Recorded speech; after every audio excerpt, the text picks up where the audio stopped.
இந்த YouTube channel மூலமா பகிரப்படும் அனைத்து தகவல்களும் கல்வி மற்றும் அறிவு பயிர்க்காக மட்டுமே தவிர இங்கு நாங்கள் யாரையும் பங்குச்சந்தையில் வர்த்தகம் செய்ய ஊக்குவிக்கவில்லை. இங்கே பகிரப்படும் அனைத்தும் எங்கள் தனிப்பட்ட கருத்தாகும். பங்குச்சந்தையில் 100% பண இழப்பு அபாயம் உள்ளது. சந்தை அபாயத்தை புரிந்து கொண்டு முதலீடு மற்றும் வர்த்தகம் செய்யும் முன் செபியில் பதிவு பெற்ற ஆலோசகரை அணுகவும். மேலும் நாங்கள் எந்த ஒரு பங்குகளை வாங்கவோ விற்கவோ பரிந்துரை செய்வதும் இல்லை. நான் செபியில் பதிவு பெற்ற ஆலோசகரும் அல்ல.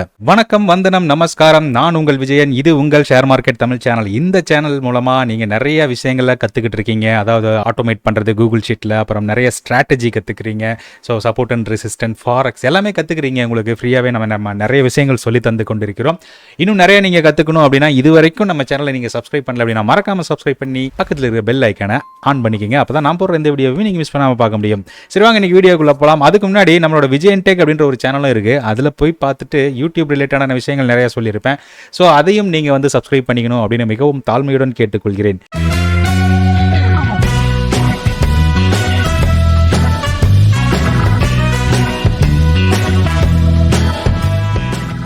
இந்த வீடியோவில் நம்ம நாளைக்கு மார்க்கெட்டுக்கு தேவையான விஷயங்களை பற்றி தான் பார்க்க போகிறோம். ஸோ வாங்க வீடியோக்குள்ளே போகலாம்.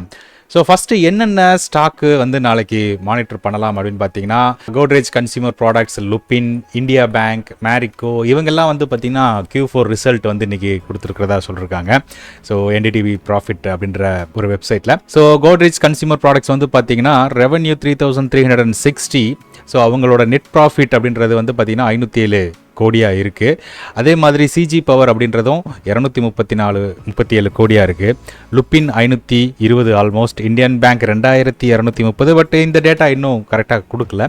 மேரிக்கோ வந்து 324 கோடி கொடுத்துருக்காங்க. குஜராத் கேஸ் 305, குஜராத் கெமிக்கல்ஸ் 99, கிரைன்வில் அப்படின்றது 106, அப்புறம் ஹாப்பியஸ்ட் மைண்ட் டெக்னாலஜி 62, ரவுட் மொபைல் 91, அரவிந்த் 98 அண்ட் காட்ரே டெக் அப்படின்றவங்க 24. டோட்டலாக இந்த ஸ்டாக்ல நாளைக்கு நம்ம வந்து பார்க்கலாம். முக்கியமாக நம்ம வந்து Godrej consumer product, Lupin, India bank, Marico, Gujarat gas இதிலெல்லாம் கொஞ்சம் கான்சன்ட்ரேட் பண்ணுங்கள். எப்படி இருக்குன்றதை பார்ப்போம். ஸோ இதோட பேட்டர்ன்ஸ்னால் நம்ம வந்து செக் பண்ணி பார்க்குறது ரொம்பவே நல்லது.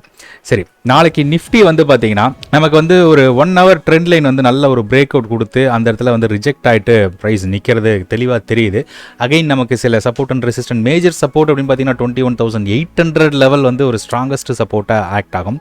ஸோ அதுக்கு முன்னாடியும் சில சப்போர்ட் அண்ட் ரெசிஸ்டன்ஸ்லாம் இருக்குது. ஸோ இங்கே வந்து பார்த்தீங்கன்னா மார்க்கெட் நல்ல இந்த இடம் வந்து பார்த்தீங்கன்னா சூப்பரான ஒரு ஃபாலுங்க. இப்போ மார்க்கெட் இங்கே இருக்கும்போது கடன்னு இறங்கி இந்த இடத்துல இருந்து மார்க்கெட் நல்ல ஒரு ரேலி கொடுத்து போயிருந்தான், ரைட்? ஸோ அகைன் வந்து பார்த்தீங்கன்னா அதே இடத்துக்கு ப்ரைஸ் வரும்போது அழகாக மார்க்கெட் பவுன்ஸ் ஆகி சூப்பராக வந்தது. பட் மறுபடியும் எங்கேருந்து மார்க்கெட் விழுந்ததோ அதே இடத்துல மறுபடியும் மார்க்கெட் சூப்பராக ரெஸ்பெக்ட் பண்ணிச்சு. அதாவது போன வெள்ளிக்கிழமை அழகான ஒரு ப்ரைஸ் ஆக்ஷன் ஃபார்மேஷன் நமக்கு கிளியராக கிடச்சிது. ஏன்னா இந்த ஹைக்கு மேலே ப்ரைஸ் வந்து க்ளோஸ் வைக்க முடியாமல் திணறினாங்க. 1 hour டைம் ஃப்ரேமில் நீங்கள் பார்த்தீங்கனாலே தெரியும். ப்ரைஸ் வந்து மேலே க்ளோஸ் வைக்க முடியல, நல்ல ஒரு ரெசிஸ்டன்ட் கொடுத்துருந்தாங்க. அங்கிருந்து ப்ரைஸ் நல்லா வந்தது. மறுபடியும் அடுத்த நாள் நமக்கு 2ஆம் தேதி வந்து பார்த்தீங்கன்னா 30ஆம் தேதி ஏப்ரல் வந்து பார்த்தீங்கன்னா ஒரு ஃபால் கொடுத்துருந்தது end of the day. Again market ஒரு பவுன்ஸ் பேக் கொடுத்து மறுபடியும் ஓப்பன் ஆன இடம் வந்து பார்த்தீங்கன்னா ஸ்ட்ராங்கான ஒரு ரெசிஸ்டன்ட் கிட்ட தான் ஓப்பன் ஆயிருக்கு. நீங்கள் 5 minutesல பார்த்தீங்கனாலே ஒரு பேட்டர்ன் வந்து ஈஸியாக நமக்கு ஃபார்ம் ஆனது தெரியும். ஓகே, ஸோ அந்த லைனுக்கு மேலே ப்ரைஸ் பெருசாக க்ளோஸ் வைக்க முடியாமல் திணறி இருக்கும். ஓகேங்களா? ஸோ ஃபஸ்ட்டு ஒரு கன்சல்டேஷன் பிரேக் அவுட் கொடுத்துருந்ததே நல்ல ஒரு சிக்னல் நமக்கு செல்லிங் சைடு போகுது மார்க்கெட் அப்படின்றத நம்ம ஈஸியாக ஐடென்டிஃபை பண்ணியிருக்க முடியும். எனிவே, இப்போ ஒரு குயிக் ஃபால் வந்ததுனால கண்டிப்பாக ஒரு பவுன்ஸ் பேக்கை நம்ம எதிர்பார்க்கலாம். அதுக்கு முன்னாடி ஏன் இந்த பவுன்ஸ் பேக் அப்படின்றத சொல்லிடுறேன். இங்கே பார்த்தீங்கன்னா குளோபல் மார்க்கெட் எல்லாமே ரொம்பவே பாசிட்டிவாக முடிஞ்சிருக்கு Friday. For example tau Jones எடுத்துக்கோங்க, கிட்டத்தட்ட ஸ்ட்ராங்கான புல்லிஸ், அதாவது கிட்டத்தட்ட 1.18% பாசிட்டிவாக முடிஞ்சிருக்கு. S&P 500 1.26, Nasdaq 1.95, FTSE 0.5, CSE 0.5, DAX 0.58. Okay, gift Nifty also பாசிட்டிவாக 112 புள்ளிகள் வந்து பாசிட்டிவாக முடிஞ்சிருக்கு. ஓகேங்களா? ஸோ இது எல்லாமே நமக்கு பாசிட்டிவ்னஸ் தான் காமிக்குது. ஸோ தட் நமக்கு மார்க்கெட்டும் ஒரு பாசிட்டிவான ஓப்பனிங்கை கொடுக்கறதுக்கு பாசிபிலிட்டிஸ் நிறையா இருக்குது. அகெயின் நமக்கு வந்து பார்த்திங்கன்னா ரெசிஸ்டன்ஸ் லெவல்ஸ்லாம் ஐடென்டிஃபை பண்ணணும். ஓகே, நம்மளோட ரெசிஸ்டன்ட், இம்பார்ட்டண்டான ரெசிஸ்டன்ட் ரொம்பவே முக்கியமாக இருக்கும். ஸோ இது கண்டிப்பாக ஒரு ஜோனாக தான் கன்சிடர் பண்ண முடியும். அண்ட் நல்ல ஒரு சப்போர்ட் எடுத்து ப்ரைஸ் திரும்பி வந்திருக்கு இந்த இடத்துல. Let me draw some support and resistance lines.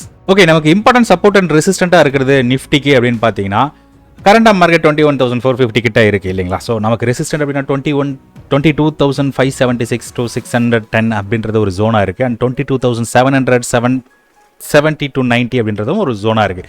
Price வந்து பார்த்திங்கன்னா நமக்கு ஒருவேளை கேப் அப்பில் ஓப்பன் ஆச்சு, பாசிட்டிவ் நியூஸஸ் இருக்கும்போது நமக்கு வந்து பார்த்திங்கன்னா மார்க்கெட் வந்து ஒரு வொலாட்டிலிட்டி கொடுக்கறதுக்கு சான்சஸ் இருக்கக்கூடிய ஒரு இடமா இருக்கும். ஸோ இந்த இடத்துக்குள்ளே மாட்டிக்கிச்சுன்னா மார்க்கெட் மேபி ஒரு ரேஞ்ச் பவுண்ட் ட்ரெண்டாக இருக்கலாம், அல்லது செல் ஆன் ரைஸ், அதாவது ஒரு ஜோனுக்குள்ளே ட்ரேட் ஆகிறதுக்கு உண்டான பாசிபிலிட்டி இருக்குது. ஸோ மார்க்கெட் இந்த இடத்துல ஒரு ரெசிஸ்டன்ட் இருக்கிறதுனால இங்கிருந்து ரிஜெக்ட் ஆகிட்டு ப்ரைஸ் மறுபடியும் வரலாம், மறுபடியும் சப்போர்ட் எடுக்கலாம், மறுபடியும் வரலாம். இந்த கேப்பை கூட ஃபில் பண்ணிவிட்டு கீழே ஒரு கேப் அப்பில் ஓப்பன் ஆச்சு அப்படின்னா ஒரு கீழே அந்த கேப்பை ஃபில் பண்ணிட்டு கூட ரிவர்ஸ் ஆகலாம். கொஞ்சம் வொலாட்டிலிட்டி இருக்கிறதுக்கு பாசிபிலிட்டிஸ் இருக்குது. அன்டில் அன்லெஸ் நமக்கு 22,575க்கு கீழே மட்டும்தான் நம்மளால் ஃபர்தராக வந்து பார்த்திங்கன்னா ஒரு டவுன் சைட் பாசிபிலிட்டிஸ் இருக்கிறதுக்கு சான்சஸ் இருக்குது. அண்ட் அகைன் இந்த 22,300 நமக்கு ஒரு சப்போர்ட் ஜோனாக தான் ஆக்ட் ஆகும் மார்க்கெட்டில். ஏன்னா இங்கேருந்து ப்ரைஸ் ஒரு பவுன்ஸ் பேக் கொடுத்துருக்காங்க அண்ட் மார்க்கெட் சஸ்டெயின் பண்ணியிருக்கு. ஏன்னா நமக்கு நெக்ஸ்ட்டு ஒரு பவுன்ஸ் பேக் நடக்கக்கூடிய இடம் அப்படின்னு பார்த்தோம்னா நமக்கு இந்த ஏரியா தான் மறுபடியும் கன்சிடர் பண்ண வேண்டியதாக இருக்குது. 21,900 and 800 லெவல் தான் நமக்கு ஒரு ரிவர்சல் பாயிண்ட்டாக அமையும். இது பிரேக் ஆச்சு அப்படின்னா கண்டிப்பாக நமக்கு 20,500 வரைக்கும் மார்க்கெட் வர்றதுக்கு உண்டான பாசிபிலிட்டிஸ் இருக்குது. அந்த இடத்துல மார்க்கெட் ட்ரேடே ஆகலை. நீங்கள் ஒரு டே சார்ட்டில் போய் பார்க்குறீங்க அப்படின்னா கிளியராகவே நீங்கள் பார்க்க முடியும். மார்க்கெட் வந்து ஏர்லியராக இருந்த இந்த ஆல் டைம் ஹை இருக்குது பார்த்தீங்களா, இந்த ஹைக்கு அப்புறம் இந்த பிரேக் அவுட்டுக்கு அப்புறம் மார்க்கெட் கிட்டத்தட்ட வந்து பார்த்தீங்கன்னா நேராக ஒரு 300 பாயிண்ட்ஸ்க்கு மேலே தான் கேப் அப்பில் முடிஞ்சு இந்த டே. ஸோ 22,300 லெவலில் இருந்து 500 லெவல் அப்படின்றது ஒரு 200 பாயிண்ட்ஸ் கேப். மார்க்கெட் சுத்தமாக அங்கே வந்து ட்ரேடிங் அப்படின்றது நடக்கவே இல்லை.